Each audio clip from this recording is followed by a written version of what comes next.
এখানে তিনটা জায়গার কথা বলেছে দাজ্জাল। আশ্চর্যজনক হলেও সত্য যে আজকের পৃথিবীতে এই তিনটি জায়গায়, তন্মধ্যে বাইসান নামক খেজুরের বাগান এবং জোগার নামক ঝর্ণা, এই তিনটাকে এক্সাক্ট চিহ্নিত করা খুব কঠিন হয়ে যায়। বিশেষ করে আইনে জোগারকে এক্সাক্ট চিহ্নিত করা যে এইটা আইনে জোগার, এটার বিষয়ে নিশ্চিত কেউ গবেষকরা এখন পর্যন্ত তথ্য দিতে পারেনি। কিন্তু বাইসান খেজুরের বাগান সম্পর্কে মোটামুটি ধারণা পাওয়া যায় যে এই খেজুরের বাগান হচ্ছে বাইসান খেজুরের বাগান। আর বহায়রা আত-তাবারিয়াহ এটা এত প্রসিদ্ধ, এত ব্যাপক, এত পরিচিত যে সবাই জানে। এমনকি ইসরায়েলে সারা পৃথিবী থেকে শত শত খ্রিস্টান এই বহায়রা আত-তাবারিয়া দেখার জন্য যায়। এই জন্য দেখার জন্য যায়, তারা মনে করে তাদের তাওরাত, তাদের বাইবেলে ঈসা আলাইহিস সালাতু ওয়াস সালামের যত মুজিজার কথা বলা আছে, সকল মুজিজা তিনি দেখিয়েছিলেন বহায়রা তাবারিয়ার উপরে অথবা বহায়রা তাবারিয়ার পাশে। সেই মুজিজা যদি হয় অন্ধ ব্যক্তিকে চক্ষুস্মান করে দেওয়া, সেই মুজিজা যদি হয় টাকওয়ালা ব্যক্তির মাথায় চুল গজিয়ে দেওয়া, সেই মুজিজা যদি হয় মৃত ব্যক্তিকে জীবিত করা, এগুলোর অধিকাংশ মুজিজা তাদের বিশ্বাস অনুযায়ী ঈসা আলাইহিস সালাতু ওয়াস সালাম এই লেক, এই খালের পাশে অথবা তার উপরে তিনি করে দেখিয়েছিলেন, এই জন্য তারা দেখতে আসে। এবং এইটা চলমান বর্তমান ইসরায়েলের সীমানার অন্তর্ভুক্ত। এবং আনুমানিক গবেষণা অনুযায়ী বাইসানের খেজুরের বাগান এবং জোগারের ঝর্ণা এবং তাবারিয়ার লেক তিনটাই বর্তমান ইসরায়েলের সীমানার অন্তর্ভুক্ত, যেই জায়গাগুলোর কথা এই হাদিসে দাজ্জাল তামিম আদ-দারি রাদিয়াল্লাহু তাআলা আনহুকে জিজ্ঞেস করতেছে। তাহলে একদম যদি আমরা সামারি এবং সারমর্ম করি, তাহলে কিয়ামতের পূর্ব মুহূর্তে যা যা সংঘটিত হবে সব বড় বড় ঘটনা এই মাটিতে, এই জমিনে সংঘটিত হবে, শামের মাটিতে সংঘটিত হবে। আল মসজিদ আল আকসা, বাইতুল মুকাদ্দাস কেন্দ্রিক যে এরিয়া, যে জগৎ, যে দেশ, সেখানে সংঘটিত হবে। এবং আমি আমার অতীতের বক্তব্যগুলোতে বলেছি যে বাইতুল মুকাদ্দাসই একমাত্র কারণ পৃথিবীর, যেই কারণে পৃথিবীর 90% মানুষ যুদ্ধে জড়িয়ে যেতে পারে। যেই কারণে পৃথিবীর 90% মানুষ যুদ্ধে জড়িয়ে যেতে পারে তার অন্যতম একটি কারণ হচ্ছে মসজিদ আকসা। কেননা পৃথিবীর তিনটা ধর্মের মানুষ এই মসজিদের দাবিদার। ইহুদিরা দাবিদার, খ্রিস্টানেরা দাবিদার, আমরা মুসলমানেরা দাবিদার। যেহেতু তিনটা ধর্মই আসমানি দিন, আসমান থেকে এসেছে, তিনটা ধর্মের গ্রন্থই আসমানি গ্রন্থ, ওই দুইটা গ্রন্থে বিকৃতি এসেছে, ওই দুইটা ধর্মে বিকৃতি এসেছে। ইসলামে বিকৃতি আসেনি, কোরআনে বিকৃতি আসেনি।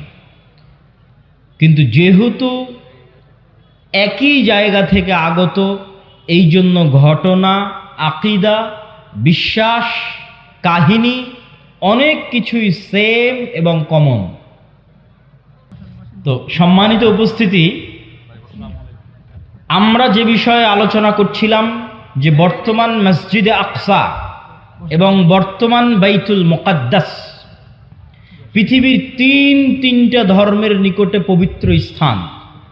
আর এই পবিত্র স্থান হওয়ার কারণ হচ্ছে এই তিনটা ধর্মই আব্রাহামিক রিলিজিয়ান, সেমেটিক রিলিজিয়ান। এই তিনটা ধর্মই মিল্লাতে ইব্রাহিমের দাবিদার, তথা ইব্রাহিম আলাইহিস সালাতু ওয়াস সালামের হিস্ট্রি, ইতিহাসের সাথে কানেক্টেড। আর সেমেটিক রিলিজিয়ান মানে নূহ আলাইহিস সালাতু ওয়াস সালামের 3 সন্তান তার সাথে নৌকায় উঠেছিলেন। একজনের নাম ইয়াফেস, একজনের নাম হাম, আর একজনের নাম সাম। ইয়াফেসের বংশধরেরা হচ্ছে সাদা চামড়া, ইউরোপ, আমেরিকা, রাশিয়া। সামের বংশধরেরা হচ্ছে সেমেটিক তথা মেটে, শ্যামা, হালকা সাদা, হালকা শ্যামা, হালকা মেটে। India, Pakistan, Bangladesh, Saudi, Kuwait, Qatar, Bahrain, এরা হচ্ছে সামের বংশধর। হাম হচ্ছে আফ্রিকান, টোটাল আফ্রিকান এরিয়া হচ্ছে নূহ আলাইহিস সালামের সন্তান হামের বংশধর। তো পৃথিবীতে আল্লাহ যত নবী পাঠিয়েছেন সকল নবী সামের বংশে পাঠিয়েছেন। সামের বংশে ইব্রাহিম আলাইহিস সালাতু ওয়াস সালাম। এই জন্য একটা মজার জিনিস, যারা অনলাইনে আমাদের দেখছেন তারা মনে রাখতে পারেন, যে কালার ডিসক্রিমিনেশনের শিকার যারা হন ইউরোপ এবং আমেরিকায়, গায়ের রঙের কারণে ডিসক্রিমিনেশনের শিকার হওয়া, বৈষম্যের শিকার হওয়া, কেননা তাদের মধ্যে একটা আভিজাত্য বোধ কাজ করে যে আমি হচ্ছি সাদা চামড়ার, আর এশিয়া থেকে যারা এসেছে তারা সাদা চামড়ার নয়। আপনি দীর্ঘদিন থাকলে এই জিনিসটা ভিতর থেকে অনুভব করতে পারবেন, এই বৈষম্য।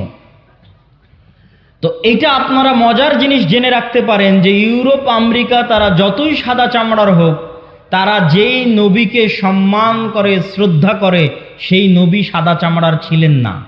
মানে ঈসা আলাইহিস সালাতু ওয়াস সালাম, ঈসা আলাইহিস সালাতু ওয়াস সালামের গায়ের রং আর আমার নবী মুহাম্মদ সাল্লাল্লাহু আলাইহি ওয়াসাল্লামের গায়ের রং এক, মানে শ্যামা মেটে, সাদা চামড়ার সাদা নয়। তথা গোটা ইউরোপ এবং আমেরিকার মানুষ যেই নবীর অনুসারী, যেই নবীর মূর্তি তাদের গির্জায় বানিয়ে রেখেছে, যেই নবীর মা মারিয়াম আলাইহা সালাতু ওয়াস সালামের মূর্তি তাদের গির্জায় বানিয়ে রেখেছে, তারা কেউই সাদা চামড়ার ছিলেন না। এই জন্য বলেছি সেমেটিক রিলিজিয়ান। তথা আল্লাহ সুবহানাহু ওয়া তাআলা সামের বংশে সকল নবী দিয়েছে, ইব্রাহিমের বংশে পরবর্তী সকল নবী পাঠিয়েছে। পৃথিবীর তিনটে ধর্ম ইব্রাহিম আলাইহিস সালাতু ওয়াস সালামের মিল্লাতের দাবিদার। এর কিছু কমন উদাহরণ আপনাকে দিই। ইব্রাহিম আলাইহিস সালাতু ওয়াস সালামকে আমরা বলি ইব্রাহিম, তারা বলে আব্রাহাম। ইব্রাহিম আলাইহিস সালাতু ওয়াস সালামের ছেলে ইসহাককে আমরা বলি ইসহাক, তারা বলে আইজ্যাক, আইজ্যাক নিউটন। যিনি আইজ্যাক তিনি ইসহাক। ইসহাক আলাইহিস সালাতু ওয়াস সালামের ছেলেকে আমরা বলি ইয়াকুব আলাইহিস সালাতু ওয়াস সালাম, তারা বলে জ্যাকব। যিনি জ্যাকব তিনি ইয়াকুব। ইয়াকুব আলাইহিস সালাতু ওয়াস সালামের ছেলে ইউসুফ আলাইহিস সালাতু ওয়াস সালামকে আমরা বলি ইউসুফ, তারা বলে জোসেফ। সেন্ট জোসেফ স্কুল মানে হযরত Yusuf school, there is no difference, কোনো পার্থক্য নাই। যদি আপনি বলেন সেন্ট জোসেফ স্কুল, তাহলে ওরা আপনি যে ইউসুফকে জানেন তাকে উদ্দেশ্য করছে, যে হযরত ইউসুফ আলাইহিস সালাতু ওয়াস সালাম স্কুল। এভাবে আমরা যাকে বলছি দাউদ আলাইহিস সালাতু ওয়াস সালাম, তারা তাকে বলছে ডেভিড। জাস্ট নামের উচ্চারণের পার্থক্য, কিন্তু ঘটনার মধ্যে মিল আছে। আমরা বলছি নূহ, তারা বলছে নোয়াহ। ঘটনার বর্ণনা ধারা বিবরণীতে কিছুটা পার্থক্য আছে, কিন্তু মূল ঘটনাগুলো একই। তথা আদম এবং হাওয়ার যে ঘটনা কোরআনে বর্ণনা করা আছে, কাছাকাছি ঘটনা,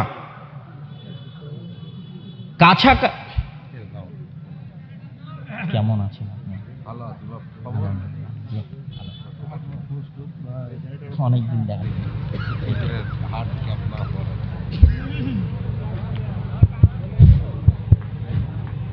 সম্মানিত উপস্থিতি, তো আমরা আলোচনা করছিলাম ইহুদি, খ্রিস্টান এবং ইসলাম, এই তিনটা ধর্ম আব্রাহামিক রিলিজিয়ান। এই জন্য ঘটনার ধারা বিবরণীতে পার্থক্য হলেও মূল ঘটনা একই। তথা তাওরাত এবং ইঞ্জিলে আজও লেখা আছে যে মানুষ বানর থেকে তৈরি হয়নি, মানুষ আদম আলাইহিস সালাম থেকে তৈরি হয়েছে। আমরা বলছি আদম, তারা ওভাবেই বলতেছে। আমরা বলছি হাওয়া, তারা বলছে ঈদ। হাওয়া আলাইহিস সালাতু ওয়াস সালামের নামটা চেঞ্জ হয়ে গেছে, ঘটনা একই। আমরা যেমন আমাদের কোরআনে মহাপ্লাবনের ঘটনা আছে নূহ আলাইহিস সালাতু ওয়াস সালামের, কাছাকাছি ওই রকমই মহাপ্লাবনের ঘটনা আজও তাওরাত এবং ইঞ্জিলে আছে। ঘটনার ধারা বিবরণীতে পার্থক্য হতে পারে, কেন ওগুলো বিকৃত হয়ে গেছে। ঠিক তেমনি কুরবানির কথা, ইব্রাহিম আলাইহিস সালাম তার সন্তানকে কুরবানি করছেন, এই কথা তাওরাত জবুর ইঞ্জিলেও আছে, কিন্তু তারা পরিবর্তন করে দিয়েছে যে ইব্রাহিম আলাইহিস সালাম ইসহাক আলাইহিস সালাতু ওয়াস সালামকে কুরবানি করছেন। আর কোরআন বলছে ইব্রাহিম আলাইহিস সালাতু ওয়াস সালাম ইসমাইলকে কুরবানি করছেন। তো যাক, আমরা সরাসরি বাইতুল মুকাদ্দাসের দিকে চলে আসি এবং আমার বক্তব্যের শেষের দিকে এগিয়ে যাওয়ার চেষ্টা করব। তো ইব্রাহিম আলাইহিস সালাতু ওয়াস সালামের দুই সন্তান ইসহাক এবং ইসমাইল, আজকের পুরো পৃথিবীর ইসরায়েল কেন্দ্রিক যে পলিটিক্স, ফিলিস্তিন কেন্দ্রিক যে পলিটিক্স, এটা যদি বুঝতে চান তাহলে আপনাকে এই জিনিসটা ক্লিয়ার কনসেপ্ট রাখতেই হবে যে আসলে কেন এই জিনিসগুলো ঘটতেছে। তো ইব্রাহিম আলাইহিস সালাতু ওয়াস সালামের দুই সন্তান ইসহাক এবং ইসমাইল। ইসহাক আলাইহিস সালাতু ওয়াস সালাম হচ্ছেন সারা আলাইহা সালাতু ওয়াস সালামের সন্তান, আর ইসমাইল হচ্ছে হাজেরা আলাইহা সালাতু ওয়াস সালামের সন্তান। ইব্রাহিম আলাইহিস সালাতু ওয়াস সালাম সারার সন্তান ইসহাককে নিয়ে থাকতেন জেরুজালেমে। ইব্রাহিম আলাইহিস সালাতু ওয়াস সালাম থাকতেন কোথায়? জেরুজালেমে। আল্লাহ কোরআনে বলছেন নাজ্জাইনাহু ওয়া লূতান ইলাল আরদিল্লাতী বারাকনা ফিহা লিল আলামিন। আমি ইব্রাহিমকে আশ্রয় দিয়েছি এই মাটিতে, লূতকে আশ্রয় দিয়েছি এই মাটিতে, যেই মাটিতে আমি বরকত রেখেছি সারা পৃথিবীর মানুষের জন্য, ওই মাটি জেরুজালেমের মাটি। লূত আলাইহিস সালাতু ওয়াস সালামের শহর উল্টিয়ে দেওয়ার পরে আল্লাহ তাকে আশ্রয় দিয়েছেন জেরুজালেমে। আর ইব্রাহিম আলাইহিস সালাতু ওয়াস সালাম তিনি যখন ইরাক থেকে হিজরত করে এসেছেন তখন আল্লাহ সুবহানাহু ওয়া তাআলা তাকে আশ্রয় দিয়েছেন জেরুজালেমে। তার বাপ আজর তাকে ইরাকের ব্যাবিলন নগরী থেকে তাড়িয়ে দিয়েছিলেন। তাহলে ইব্রাহিম আসলেন জেরুজালেমে, লূত আসলেন জেরুজালেমে। ইব্রাহিমের সন্তান ইসহাক ছিল জেরুজালেমে, ইসহাকের সন্তান ইয়াকুবও ছিল জেরুজালেমে। আর ইব্রাহিম আলাইহিস সালাতু ওয়াস সালাম আরেক সন্তান ইসমাইলকে রেখে আসলেন 1500 কিলোমিটার দূরে মক্কায় কাবা ঘরের পাশে। তাহলে একই সাথে একই সময়ে আল্লাহ ইব্রাহিম আলাইহিস সালামের দুই সন্তানকে দিয়ে পৃথিবীর দুইটা মসজিদ আবাদ করাচ্ছেন। আল্লাহর নবী এবং পবিত্র কোরআন বলছে ইন্না আউওয়ালা বাইতি উযিআ লিন-নাস বিবাক্কা, পৃথিবীর বুকে প্রথম মসজিদ তৈরি হয়েছে মক্কায় আল্লাহর ইবাদতের জন্য। আর আল্লাহর নবী বলছেন মক্কার 40 বছর পর, কাবার 40 বছর পর মসজিদ তৈরি হয়েছে আল মসজিদ আল আকসা, বাইতুল মুকাদ্দাস। তাহলে ইব্রাহিম আলাইহিস সালাতু ওয়াস সালামের এক সন্তান ইসহাক এবং তার বংশধরেরা আবাদ করছে মসজিদ আকসা, আর ইব্রাহিম আলাইহিস সালাতু ওয়াস সালামের আরেক সন্তান ইসমাইল এবং তার বংশধরেরা আবাদ করছে কাবা, একই সময়ে একই সাথে। আর ইব্রাহিম আলাইহিস সালাতু ওয়াস সালাম নিজে জেরুজালেম থেকে মক্কায় যাতায়াত করেছে 4 থেকে 5 বার। একবার হাজেরা আলাইহিস সালাতু ওয়াস সালাম এবং ইসমাইলকে রাখতে গেছেন, একবার জবাই করতে গেছেন, একবার কাবা ঘর তৈরি করতে গেছেন, একবার ছেলেকে এমনি দেখতে গেছেন, পাননি, স্ত্রীকে তালাক দিয়ে আসতে বলেছেন। লম্বা ঘটনা সহিহ বুখারীতে পাবেন। তাহলে ইব্রাহিম আলাইহিস সালাতু ওয়াস সালাম পৃথিবীর একমাত্র নবী যিনি একই সাথে এই দুইটা পবিত্র মসজিদের সাথে কানেক্টেড, একই সাথে। হুয়া ইব্রাহিম আলাইহিস সালাতু ওয়াস সালাম, তিনি ইব্রাহিম আলাইহিস সালাতু ওয়াস সালাম 5 বার মক্কা থেকে ফিলিস্তিন জেরুজালেম যাতায়াত করেছেন। এবার আসেন হিস্ট্রি সামনের দিকে আগাতে থাকলো। ইউসুফ আলাইহিস সালাম কুয়ায় পড়ে মিশরের বাজারে বিক্রি হয়ে গেলেন। আজকে যেমন ফিলিস্তিন আর মিশর পাশাপাশি, গাজায় আপনি ত্রাণ পাঠাতে পারবেন না মিশর ছাড়া, ওই কালেও একই অবস্থা ছিল, ফিলিস্তিন মিশর পাশাপাশি। ফিলিস্তিনের কুয়াতে পড়ে বিক্রি হলেন মিশরে অর্থমন্ত্রী হলেন, বাপ ভাই দাদা সবকে ডেকে পাঠালেন। 70 জনের পরিবারের বিশাল বহর নিয়ে ইয়াকুব আলাইহিস সালাম গেলেন মিশরে। এই প্রথম ইসহাকের বংশধরেরা ফিলিস্তিন ছেড়ে মিশর চলে গেল। মিশরে ইউসুফ আলাইহিস সালামের রাজত্ব এবং তার পরবর্তীদের রাজত্ব 1-150 বছর থাকলো। তারপরে যখন বিরোধী পার্টি ক্ষমতায় চলে আসলো, তথা ফেরাউন কিবতীরা যখন ক্ষমতা দখল করে নিল, তো আগের ক্ষমতায় যারা সবচেয়ে বড় জোট ছিল ওদেরকে হত্যা করতে লাগলো। আগের ক্ষমতায় যে বাদশাহ ছিল মিশরের, তার সবচেয়ে বড় জোট ছিল বানু ইসরাইল, ইউসুফ আলাইহিস সালাতু ওয়াস সালাম, তো এদেরকে হত্যা করো। আর ফেরাউন জানতো যে আমি ক্ষমতা হারালে এদের কাছে ক্ষমতা হারাবো, অতএব এদের শিশুদের হত্যা করো যেন আমার ক্ষমতা দখল করার মতো কেউ না আসে। ওয়াইয নাজ্জাইনাকুম মিন আলি ফিরআউনা ইয়াসুমুনাকুম সুআল আযাব ইউযাব্বিহুনা আবনাআকুম ওয়া ইস্তাহইউনা নিসাআকুম, আমি তোমাদেরকে ফেরাউনের কবল থেকে বাঁচিয়েছি, যেই ফেরাউন তোমাদের ছেলে সন্তানদের জবাই করত। আল্লাহ পবিত্র কোরআনে বলছেন ছেলে সন্তানদের জবাই করত। আজকের ফেরাউন বানু ইসমাইলের ছেলে সন্তানদেরকে গাজায় হত্যা করতেছে।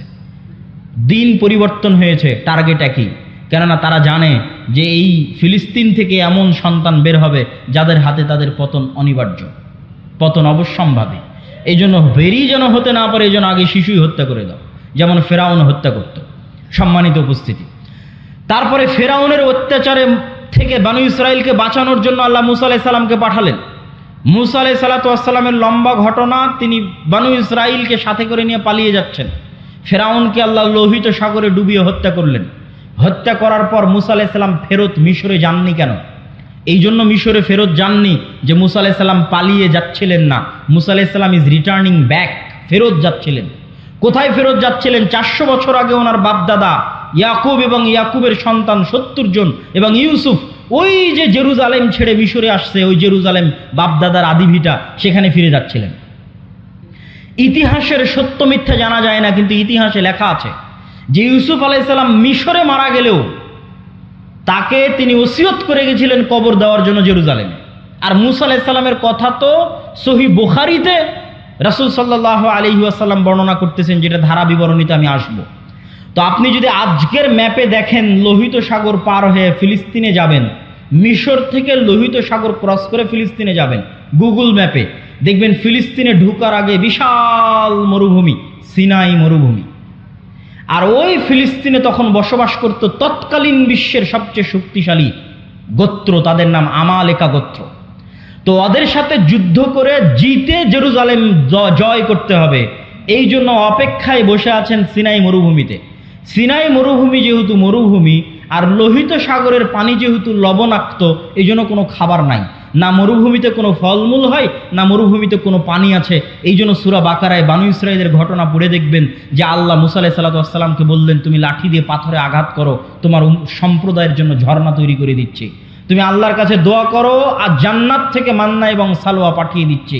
জান্নাত থেকে পাখির আকারে এবং গাছে ঝুলন্ত আকারে, বাড়ির উপরে গাছে ঝুলন্ত আকারে জান্নাত থেকে মান্না এবং সালোয়া আসতো, কেননা মরুভূমিতে কোনো খাবার ছিল না। তারপরে মুসা আলাইহিস সালাতু ওয়াস সালাম তাদের নিয়ে জেরুজালেম বিজয় করতে যাবেন মর্মে যুদ্ধের ঘোষণা দিলেন। এরা ছিল নিমক হারাম কওম। আল্লাহর এত বড় নিয়ামত দেখার পরও এরা বলল, ইযহাব আনতা ওয়া রাব্বুকা ফাকাতিলা, মুসা আপনি আর আপনার আল্লাহ গিয়ে যুদ্ধ করেন, আমরা যুদ্ধ করতে পারবো না। বলেন নাউজুবিল্লাহ। এই জন্য মুসা আলাইহিস সালাম জেরুজালেম বিজয় করতে পারেননি। তখন মুসা আলাইহিস সালাতু ওয়াস সালাম আল্লাহর কাছে দোয়া করেছিলেন, যেন আমার লাশ, আমার মৃত্যু যেন জেরুজালেমের এত নিকটে হয় যে একটা ঢিল মারলে যেন জেরুজালেম থেকে, বাইতুল মুকাদ্দাস থেকে একটা ঢিল মারলে আমার কবরে এসে পড়ে। মুহাম্মদ সাল্লাল্লাহু আলাইহি ওয়াসাল্লাম বুখারীর হাদিসে বলছেন, আমি যদি আজ ফিলিস্তিনে থাকতাম তোমাদের দেখাতাম যে কোথায় মুসা আলাইহিস সালাতু ওয়াস সালামের কবর আছে। সম্মানিত উপস্থিতি, তারপরে ধারা বিবরণে আমি সংক্ষিপ্ত আকারে আজকের পর্যন্ত আপনাকে আমি বুঝিয়ে দিচ্ছি। তারপরে ইউশা বিন নুনের মাধ্যমে জেরুজালেম বিজয় হলো। আমার আগের বক্তব্য শুনে দেখবেন আল্লাহ জেরুজালেম বিজয়ের দিন সূর্যকে থামিয়ে দিয়েছিলেন। সূর্যকে থামিয়ে দিয়ে ইউশা বিন নুন জেরুজালেম বিজয় করেছিলেন। তারপরে আস্তে আস্তে আস্তে আস্তে দাউদ এবং সুলাইমান আলাইহিস সালাতু ওয়াস সালাম আসলেন। দাউদ এবং সুলাইমান আলাইহিস সালাতু ওয়াস সালাম পৃথিবীর সবচেয়ে বড় রাজত্ব জেরুজালেমে কায়েম করলেন। সুলাইমান আলাইহিস সালাম দ্বিতীয়বার মসজিদ আকসা নির্মাণ করালেন জিনদেরকে দিয়ে। আর পৃথিবীর অত শক্তিশালী, অত বড় রাজত্ব পৃথিবীতে আগে আর কোনোদিন হয়নি, পরেও কোনোদিন হবে না, সেটা কায়েম হলো জেরুজালেমে। তারপরে দাউদ এবং সুলাইমানের পরে আস্তে আস্তে চলে আসলেন ঈসা আলাইহিস সালাতু ওয়াস সালাম। ঈসা আলাইহিস সালাতু ওয়াস সালামের মা মারিয়াম কোন মসজিদের খাদেম ছিলেন? মসজিদ আকসার খাদেম ছিলেন। ঈসা আলাইহিস সালাতু ওয়াস সালাম কোন শহরে জন্ম নিয়েছেন?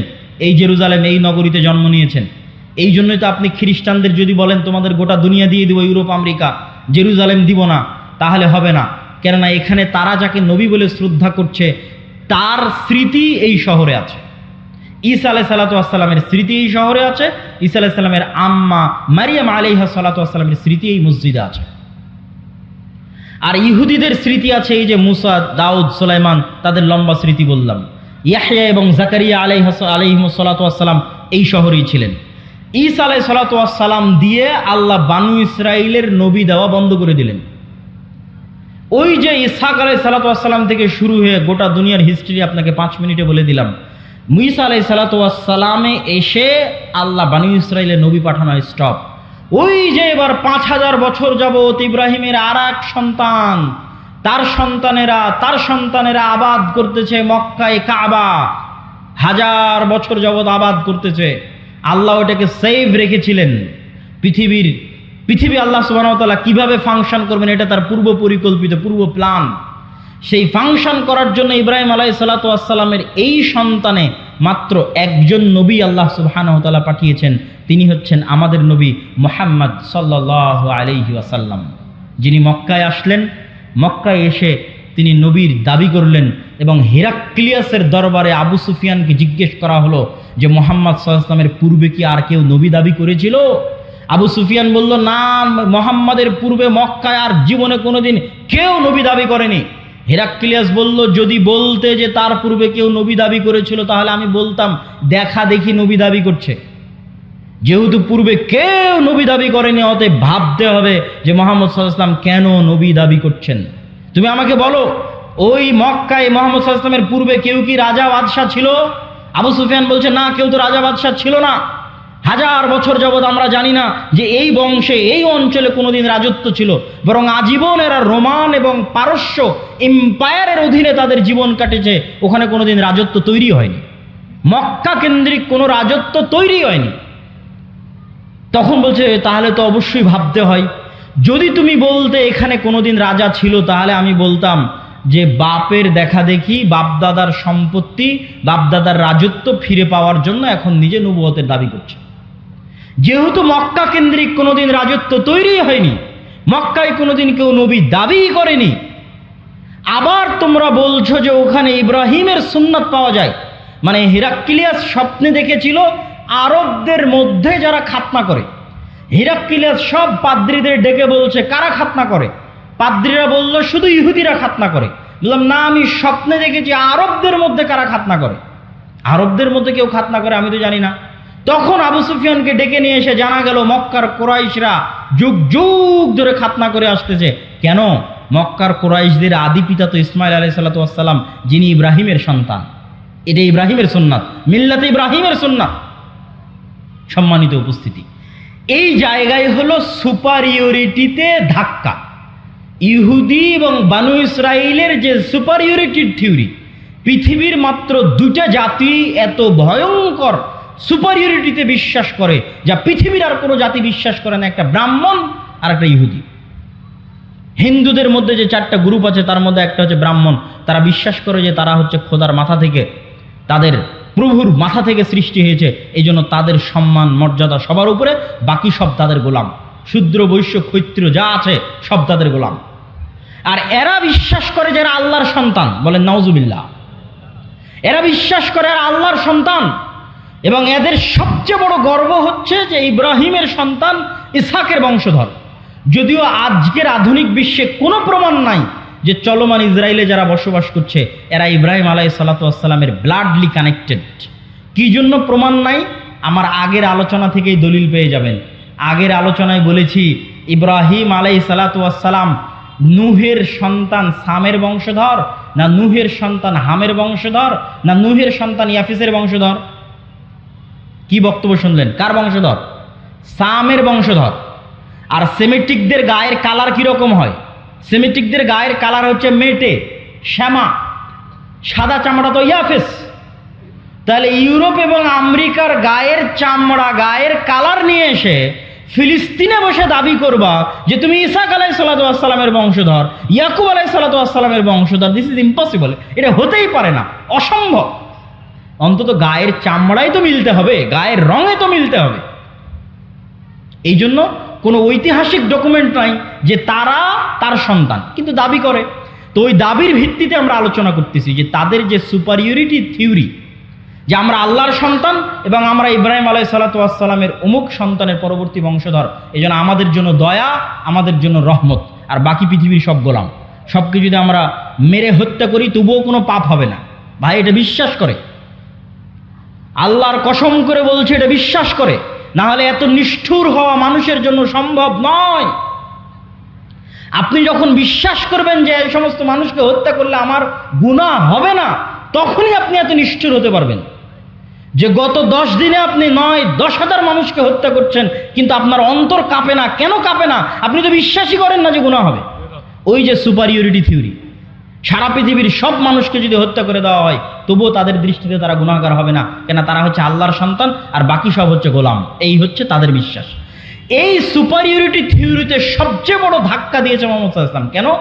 মুহাম্মদ সাল্লাল্লাহু আলাইহি ওয়াসাল্লামও বললেন আমি ইব্রাহিমের বংশধর। কথা কি আমার বুঝতে পারছেন? মুহাম্মদ সাল্লাল্লাহু আলাইহি ওয়াসাল্লাম ইব্রাহিমের সন্তান, ইসমাইলের বংশধর, বানু ইসমাইল। আর তারাও জানতো যে আরবে শেষ নবী আসবে। এই জন্য ঈসা আলাইহিস সালাতু ওয়াস সালামের মৃত্যুর পরে অনেক ইহুদি মদিনায় চলে গেছিল। বানু কুরাইজা, বানু কায়নুকা, বানু নাজির সবগুলো চলে গেছিল মদিনায়। তারা অপেক্ষা করছিল তাদের মধ্যে শেষ নবী আসবে, আরবে আসবে, তাদের বংশে আসবে।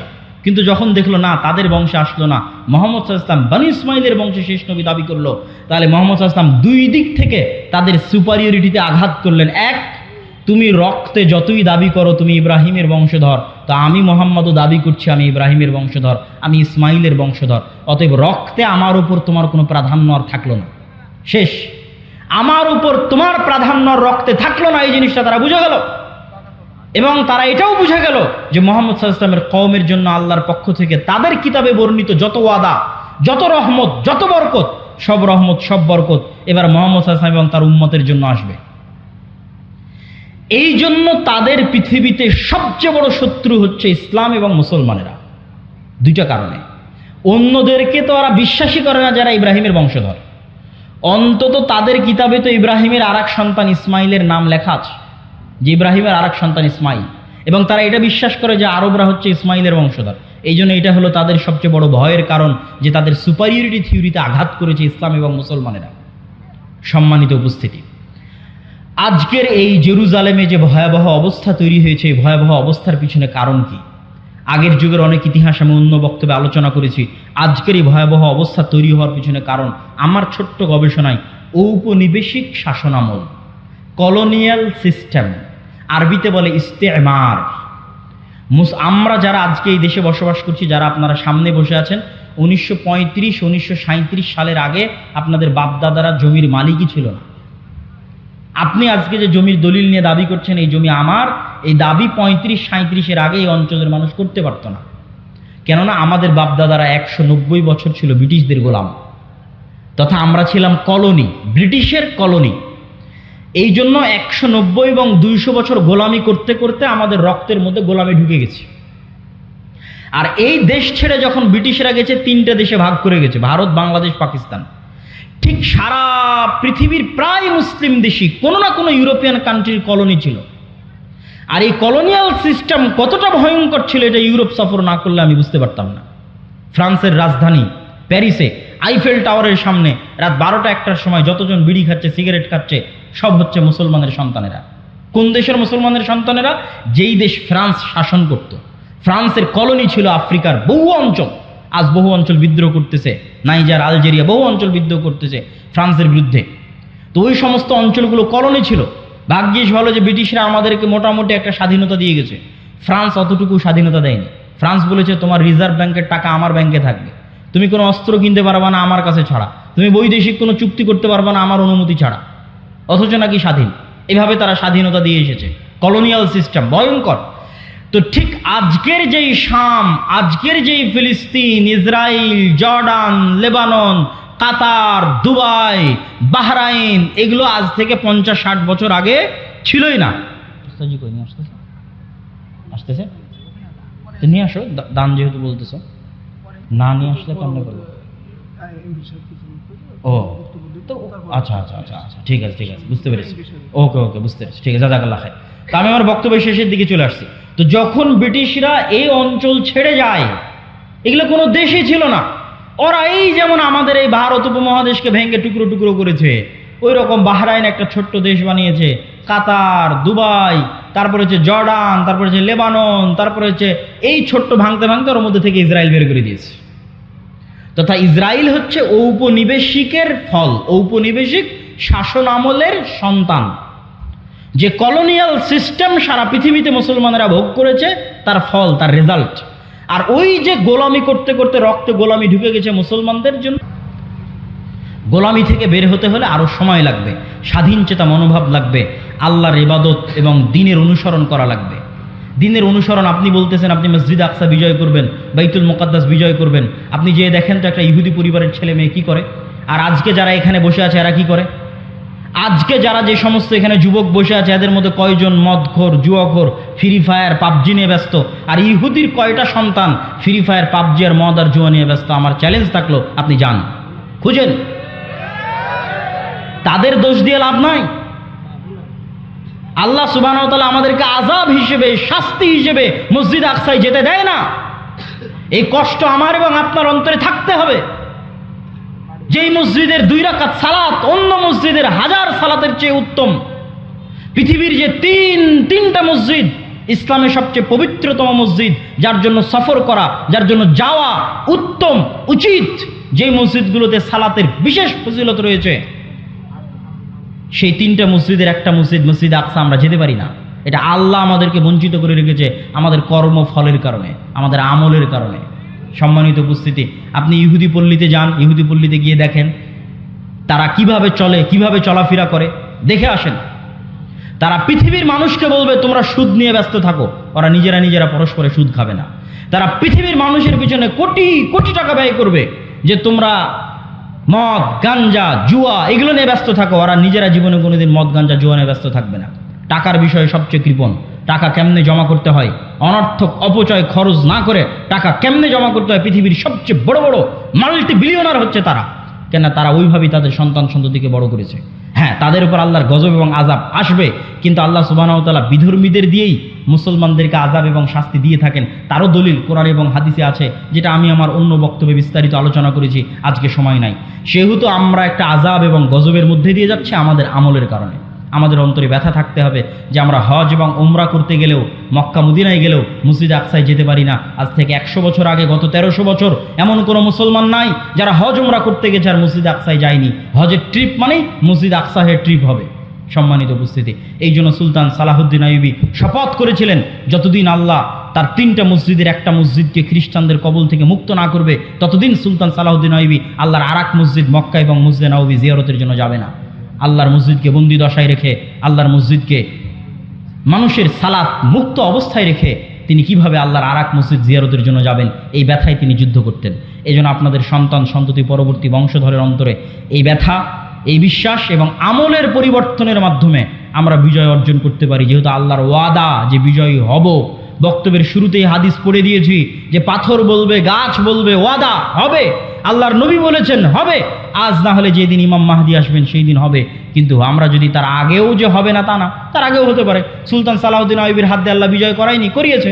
আমাদের হাত দিয়েও আল্লাহ বিজয় করাতে পারে, কিন্তু তার জন্য আমলের পরিবর্তন লাগবে, আখলাকের পরিবর্তন লাগবে। সম্মানিত উপস্থিতি, আজকের যে অনুষ্ঠানটা আয়োজন হচ্ছে, এই অনুষ্ঠানের মূল লক্ষ্য উদ্দেশ্য হচ্ছে মসজিদ ভিত্তিক দ্বীন শিক্ষা, মসজিদ ভিত্তিক মক্তবকে শক্তিশালী করা। আমরা আপনাদের এই অঞ্চলে সফর দিয়েছিলাম, গোটা মোহনপুর অঞ্চলে আমি নিজে সফর দিয়েছি। মোটামুটি কিছু মসজিদে মসজিদ ভিত্তিক মক্তব আছে, কিছু মসজিদে নাই। তো এই যে শিক্ষায় আমরা পিছিয়ে, জ্ঞানে আমরা পিছিয়ে, অথচ তারা আমাদের চেয়ে শিক্ষা এবং জ্ঞানে এগিয়ে। তো আমাদের যে জ্ঞানে পিছিয়ে এবং বিশেষ করে ধর্মীয় জ্ঞানে আরও পিছিয়ে, কেননা আমাদের দেশের 90% ছেলে মেয়ে যায় স্কুলে আর 2 থেকে 3% যায় মাদ্রাসায়। ওই যে 90 থেকে 95% গেল স্কুলে, তাদের জন্য কোনো একাডেমিক সিলেবাস নাই দ্বীন শেখানোর। যদি না আমরা মসজিদগুলোকে দ্বীন শিক্ষার দিক থেকে শক্তিশালী না বানাতে পারি, শক্তিশালী প্রতিষ্ঠান না বানাতে পারি, তাহলে আমাদের পরবর্তী প্রজন্ম হবে কোরআনবিহীন, আমাদের পরবর্তী প্রজন্ম হবে দ্বীনের জ্ঞানবিহীন, যা আমাদের উপরে জাতিগতভাবে আল্লাহর আযাব আসার জন্য বাধ্য করবে। তথা আমরা আজকে বাংলাদেশে বসে আছি, গাজার জন্য প্রতিবাদ করছি, কয়দিন পর দেখবেন যে আমরাই গাজা হয়ে গেছি। কথা বুঝতে পেরেছেন? যদি আমরা আমাদের আমল এবং আখলাকে পরিবর্তন না আনি, কেননা গাজা হওয়ার মতো সকল ক্রাইটেরিয়া এই দেশে মজুদ আছে। কি এই দেশে মজুদ আছে? এটা পৃথিবীর একমাত্র মুসলিম দেশ যার পাশে কোনো মুসলিম দেশ নাই। তথা এটা যদি কোনোদিন গাজা হয়, তাহলে গাজার চাইতে ভয়ঙ্কর পরিবেশ তৈরি হবে। কেননা গাজার পাশে অন্তত মিশর তো আছে, মাটির তল দিয়ে খুঁড়ে মিশর থেকে তারা ত্রাণ এবং পণ্য এনে কোনো মতে বাঁচতে পারতেছে। কিন্তু আপনার দেশ যেই দিন গাজা হয়ে যাবে, সেই দিন আপনার এখানে ত্রাণ পাঠানোরও কেউ থাকবে না। এই জন্য বাঁচার রাস্তা কি? যদি এই দেশের স্বাধীনতা এবং সার্বভৌমত্ব রক্ষা করতে চান, দ্বীন এবং আমলে ফিরে আসতে হবে। পরবর্তী প্রজন্মদের কাছে বেসিক দ্বীনের জ্ঞান দিতে হবে। তার জন্য মসজিদে টাইলস এবং এসির আগে মক্তব চালু করতে হবে। আমি এমনও মসজিদ সফর করেছি যেই মসজিদে টাইলস আছে, এসি আছে, আমি রাগ করে বলেছি মসজিদে মক্তব নাই। আমি রাগ করে বলেছি আপনারা টাইলসগুলো খুলে বাজারে বিক্রি করেন, এসিটা খুলে বাজারে বিক্রি করেন, তো মসজিদে মক্তব চালু করেন।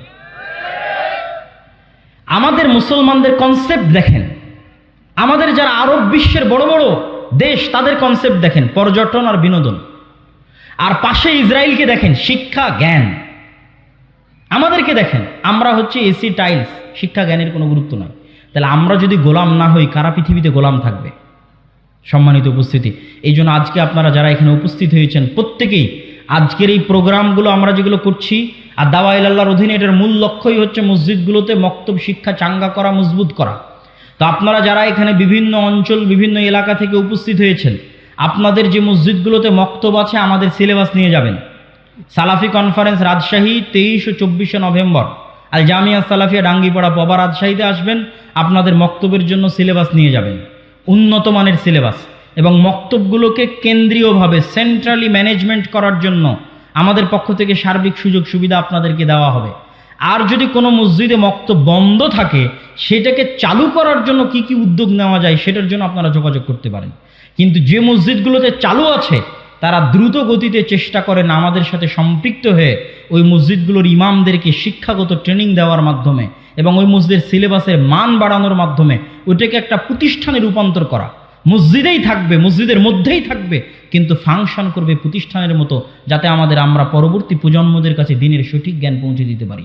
আর দাওয়া ইলাল্লাহ উদ্যোগ নিয়ে আমরা ইতিমধ্যে বাংলাদেশের 4টে জেলার 126টা মসজিদ সফর করেছি, 250-এর অধিক মসজিদে মক্তব উদ্বোধন করেছি। অতএব আপনাদের কাছে উদাত্ত আহ্বান থাকবে এই প্রজেক্টের সাথে আপনারা সম্পৃক্ত হন। যে মসজিদে মক্তব আছে সেই মক্তবকে চাঙ্গা করার জন্য আমাদের সিলেবাস নেন, আমাদের ট্রেনিং নেন, আমাদের ম্যানেজমেন্ট সিস্টেম নেন। যেই মসজিদে মক্তব নাই সেখানে চালু করার জন্য আমাদের ডাকেন, আমরা সফর দিই, বক্তব্য দিই, চালু করার জন্য সহযোগিতা করি। আর আজকের এই অনুষ্ঠান এবং এখানেও যে মক্তবগুলো পরিচালিত হয় মোহনপুর এবং বাগমারায়, সেই মক্তবগুলোর উন্নয়নের লক্ষ্যে, তাদের সহযোগিতার লক্ষ্যে আমাদের আজকের এই অনুষ্ঠান। অতএব আপনারা এই প্রজেক্টে দান করার চেষ্টা করবেন, সহযোগিতা করার চেষ্টা করবেন। আপনাদের একটা টাকার মাধ্যমেও যদি মুসলমানের একটা সন্তানও কোরআন শিখে, আলিফের একটা অক্ষর শিখে, তো আপনি কবরে চলে গেছেন, 500 বছর হয়ে যাবে, 1000 বছর হয়ে যাবে, কিন্তু আপনার নেকির দরজা বন্ধ হবে না ইনশাআল্লাহ। যেমন আজকে আমরা মাগরিব এবং ইশার সালাত যারা পড়েছি, মাগরিব এবং ইশার সালাতে আমরা যে সূরা ফাতিহা পড়েছি, আমাকে যিনি শিখিয়েছিলেন তিনিও নেকি পেয়েছে। তার আগে আল্লাহর নবী পর্যন্ত যতজন আমার কাছে এই সূরা ফাতিহা পৌঁছানোর জন্য কাজ করেছে, সবাই আমার এই সূরা ফাতিহা পড়ার নেকি পেয়েছে। বলেন আল্লাহু আকবার। অতএব এই নেকি থেকে বঞ্চিত হবেন না। আমি দায়িত্বশীল এবং স্বেচ্ছাসেবক ভাই যারা আছে তাদেরকে বলবো, আপনারা ভিতরে প্রবেশ করেন। আর আমার বক্তব্যের পরে সম্মানিত এমপি মহোদয়, যিনি আজকের আমাদের প্রধান অতিথি, তিনি আপনাদের সামনে আলোচনা করবেন। তারপরে আমাদের শ্রদ্ধেয় ওস্তাদ শেখ আব্দুর রাজ্জাক বিন ইউসুফ হাফিজাহুল্লাহ, তিনিও আপনাদের সামনে আলোচনা পেশ করবেন ইনশাআল্লাহ। কই স্বেচ্ছাসেবক ভাইয়েরা? তানজিল ভাই, স্বেচ্ছাসেবকরা নাই? জি, স্বেচ্ছাসেবক ভাইয়েরা আপনারা ভিতরে যান। আপনারা কেউই না, এখনই করুক। আপনারা কেউই এই দান থেকে মুক্ত থাকবেন না, দান থেকে বিরত থাকবেন না। এমনকি যারা আমরা স্টেজে আছি তারাও চেষ্টা করব সংক্ষিপ্ত হলেও আমরা যেন এটাতে অংশগ্রহণ করতে পারি, অল্প হলেও যেন আল্লাহ সুবহানাহু ওয়া তাআলা কই নয়, তোমরা স্টেজে যারা তাদের কাছে না, আপনি দরকার হয় অন্যের কাছ থেকে ধার করে হলেও এই প্রজেক্টে অংশগ্রহণ করুন। 5 টাকা 10 টাকা অতি আল্লাহ সুবহানাহু ওয়া তাআলা বরকত দিবে। এবং আমরা আল্লাহ সুবহানাহু ওয়া তাআলার কাছে দোয়া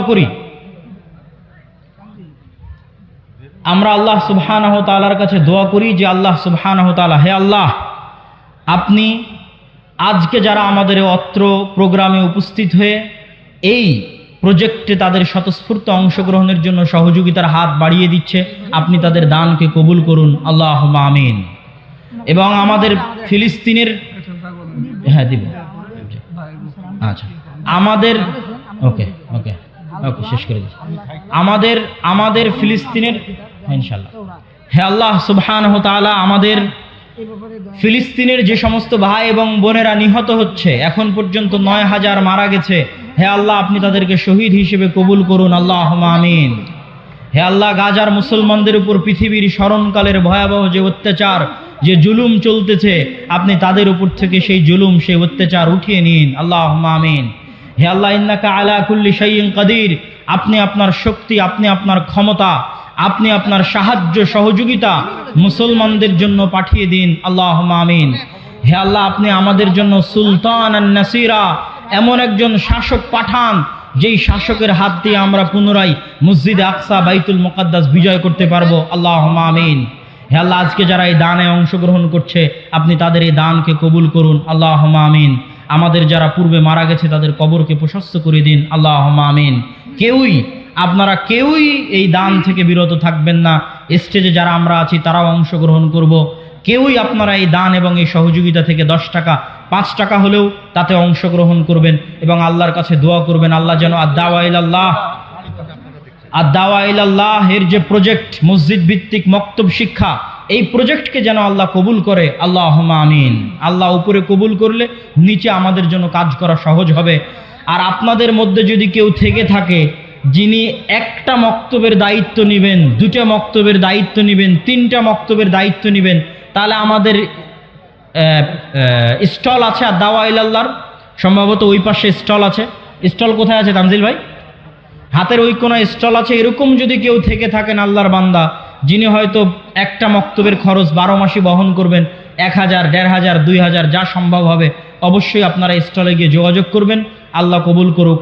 আমি আমার বক্তব্য এখানেই শেষ করছি। ওয়া আখিরু দাওয়ানা আনিল হামদুলিল্লাহি রাব্বিল আলামিন। আসসালামু আলাইকুম ওয়া রাহমাতুল্লাহি ওয়া বারাকাতুহু। ধানটা কালেকশন হলে তারপরে